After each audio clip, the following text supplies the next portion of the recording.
Fala galera, seja bem-vindo a mais um Pode Azer, só que esse com um gostinho mais que especial. Sabe por quê? Porque eu tenho dois grandes amigos que moram aqui, ó, no meu coração, que eu tenho vontade de guardar os dois no potinho e eles estão aqui junto comigo, verdade, para nós conversarmos sobre um tema muito importante,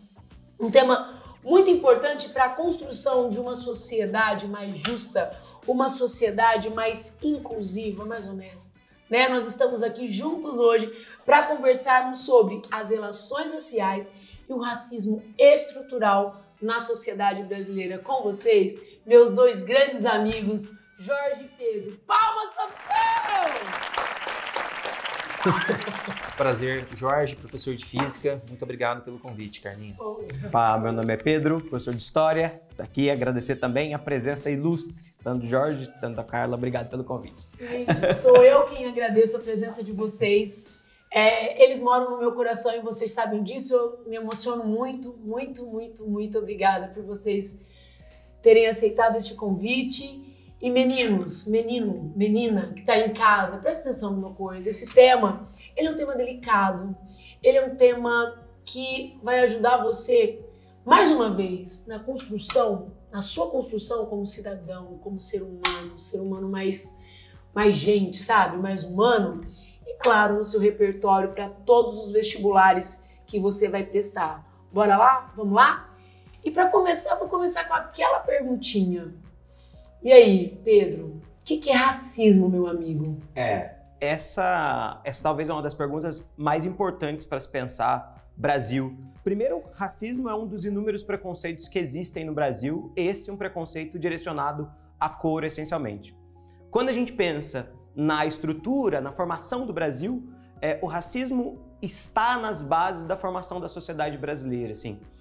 Pensando principalmente num preconceito muito grande que existe desde a fundação do Brasil Colônia entre brancos para negros, né? Essa ideia da formação de um Brasil que se sentia muito próximo da Europa, que tinha como valores tudo aquilo que é europeu e que vai, desde a sua formação colonial, afastar o negro da discussão política, afastar o negro, criminalizar tudo aquilo que tem a ver com a figura do negro. Então, racismo é um dos inúmeros preconceitos típicos do Brasil. Nesse caso, vinculado com a etnia, vinculado com o negro. O racismo também existe entre outras etnias, né? Também com o indígena, também com o asiático, também com o muçulmano, mas com o negro, esse é o assunto principal quando a gente pensa cultura brasileira e formação do Brasil, né? Tá, ô Pedro, e uma coisa, qual que é a origem dele, meu amigo? Exatamente essa ideia da formação brasileira, né? Quando a gente pensa na formação do Brasil, a gente está pensando em um país que nasce a partir, né? Pensando na formação colonial do país, né? Um país que vem numa onda de expansão da Europa, uma onda de expansão mercantilista, a ideia da Europa conquistando o mundo inteiro através das grandes navegações, chegando até a América, dominando a América. E aqui na América, os europeus, principalmente os portugueses, vão iniciar uma série de produções econômicas, entre elas o cultivo da cana-de-açúcar. E desde o primeiro momento, a mão de obra que vai ser usada para a produção da cana-de-açúcar é a mão de obra escrava africana, mão de obra negra. E nessa sociedade colonial se constrói uma ideia de que esses europeus são superiores, aqueles que escravizam, e escravizam aqueles que são inferiores a essa população negra.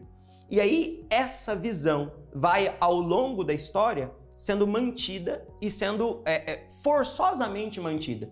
Em momentos em que os negros e os brancos se mesclam, sempre vai existir essa ideia de que a cultura branca de origem europeia ela é superior, enquanto a forma com a qual o negro vive, a vivência negra, a cultura negra, a religião negra, ela é sempre inferior. E, de novo, essa é uma visão construída pelos europeus que se mantém ao longo da história colonial brasileira. O que é interessante pensar no Brasil e isso não vale apenas para o Brasil, isso é uma coisa interessante da gente pensar a América toda. Porque a América toda se funda nesses mesmos princípios, que é essa ideia da exploração do trabalho negro, e essa visão superior daquilo que é branco e europeu.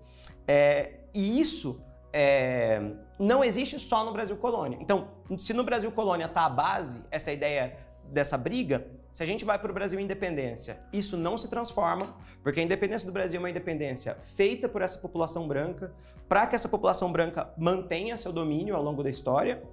Quando a gente chega no Império, a gente tem 80 anos de Império praticamente, né, do 1822 ao 1889, tá certa a matemática, né, quase 80 anos, e nesse intervalo de tempo, a escravidão se mantém. Ela se mantém até 1888, quando acontece a Lei Áurea.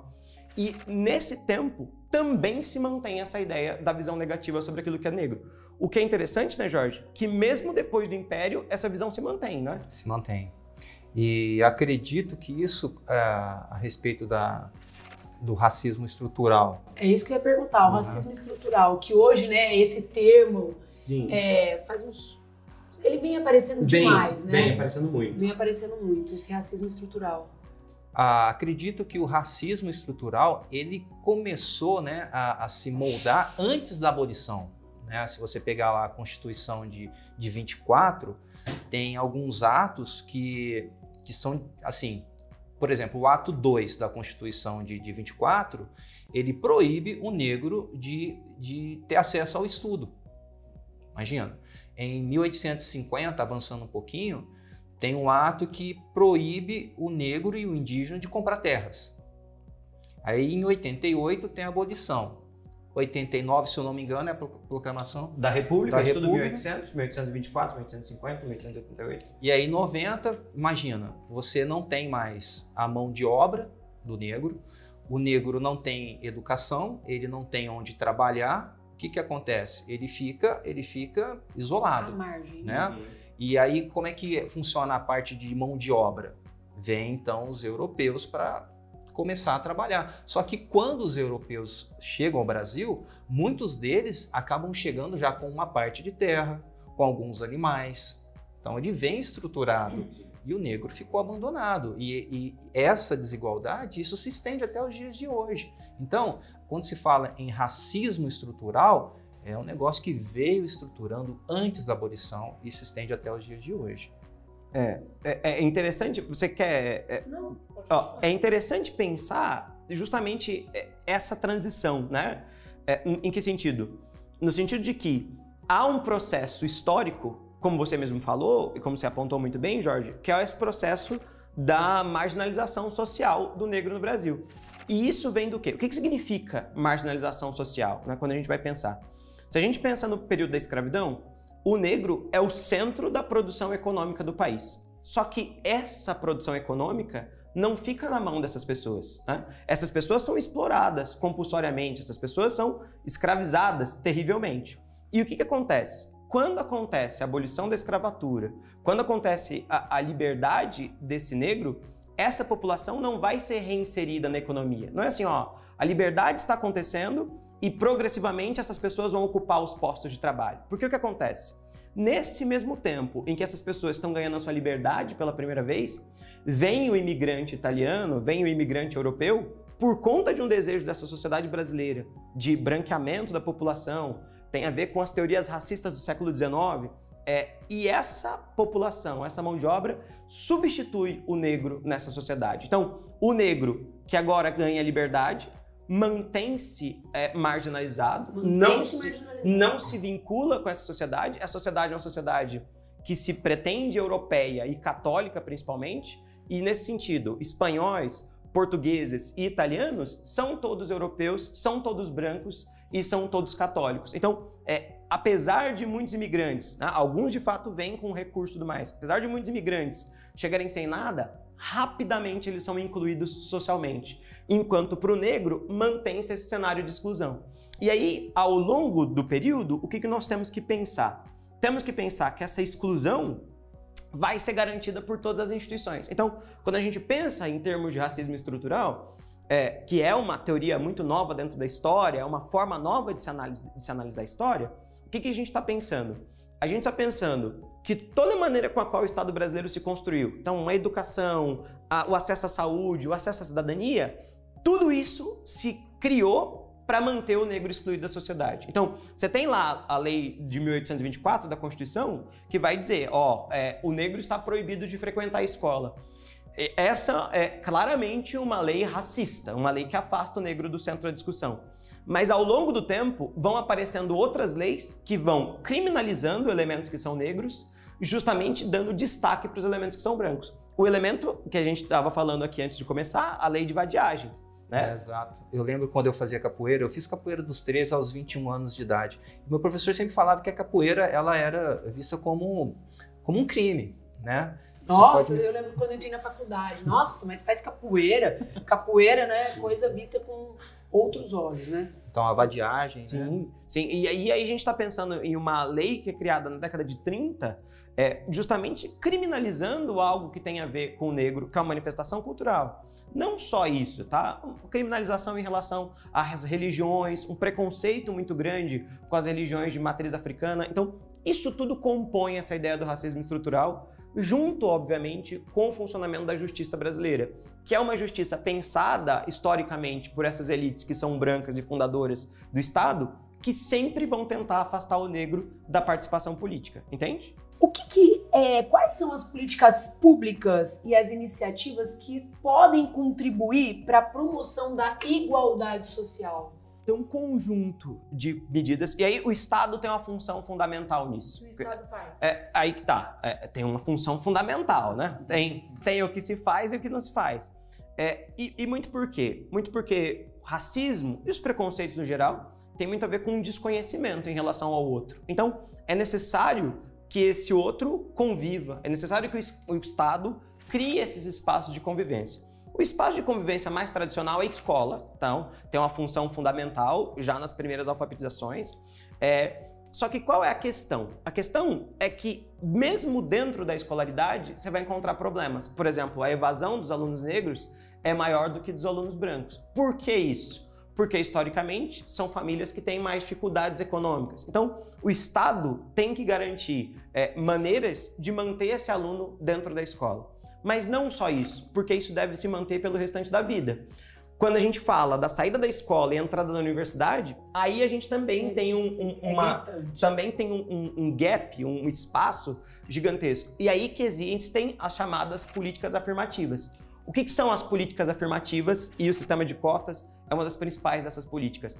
Historicamente no Brasil, uma formação universitária é uma forma de ascensão social. Isso aconteceu na minha família, na sua família, e garantir o acesso da universidade pública ou da universidade privada ao negro no Brasil é uma das maneiras mais efetivas de se conseguir. Não se repara os problemas históricos rapidamente, mas de se conseguir abrandar esses problemas, aumentando o convívio, aumentando o número de profissionais formados e com esses profissionais formados, a presença dessa população negra junto à sociedade. O médico é negro, fui atendido por um médico negro, o engenheiro é negro, e essas são formas que existem, né, de tentar melhorar esses vínculos, entende? Não só, mas são algumas, né? Meu amigo Jorge, como que o racismo ele afeta a vida das pessoas, como afeta a vida na sociedade? Bom, vamos pensar. Vou usar meu caso, Claro. meu histórico de vida como exemplo, né?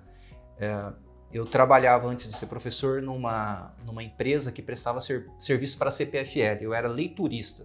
Então eu passava de casas em casas tomando medidas para fazer o cálculo do consumo da energia. E trabalhávamos em 2. Então era eu e o outro meu amigo. E uma vez esse meu amigo chegou e falou assim, sabe o fulano da casa tal, da rua tal?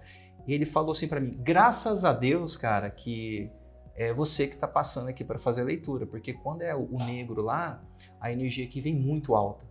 Eu falei, gente, mas como? Né? Eu só estou tirando a medida do que ele está consumindo. Como é que ele está associando o consumo dele à cor da minha pele? Achei muito estranho isso.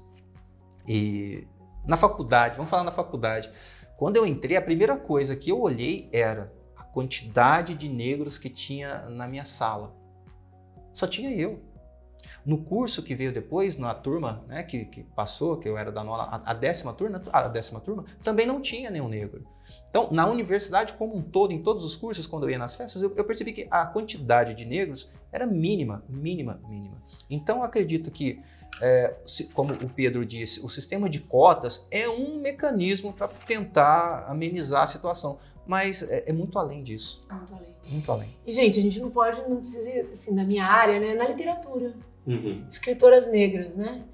É claro que se destaca muito a Carolina Maria de Jesus com Quarto de Despejo, que para mim é uma obra de arte, né, para todo mundo aqui, e ela mostra, né? Isso é lá na década de 50, né, Carolina Maria de Jesus, mas o que a gente vê hoje? É o que a Carolina passou. Eu acho que é muito interessante a gente pensar esse tema, que envolve não só essa coisa da cidadania, então ela é fundamental para a gente pensar o Brasil, e é possível a gente estudar isso através de várias maneiras. As raízes históricas desse problema, os sentimentos das pessoas nisso, a visão da literatura sobre isso também é muito interessante, e é muito interessante pensar que provas como o Enem também dão um destaque muito grande a esse assunto, né? Acho que é isso. Acredito o seguinte também, que como cidadão, nós vivemos numa sociedade racista. E eu vou fazer a citação da frase da Angela Davis, que ela diz o seguinte: numa sociedade racista, não basta não ser racista, precisamos ser antirracistas. Eu acho que essa frase ela é poderosíssima para a nossa situação hoje. Enquanto professora, eu tenho que ser... Se eu vir alguma atitude racista, eu tenho que ir lá, mostrar que aquilo está errado, mostrar qual é o caminho certo, o caminho de ser cidadão, de que não existe diferença alguma. Você, enquanto cidadão, enquanto estudante na escola, quando você vir uma atitude racista, uma atitude que para mim é suja, que não existe, vai lá, aponte, mostre mostre o lado verdadeiro, mostre a verdade, mostre que aquilo não existe, porque a mudança ela começa nos pequenos detalhes. É um jargão, mas é um jargão que ele deve ser levado a sério, né? Em atitudes mínimas, mas ela tem que existir, não é?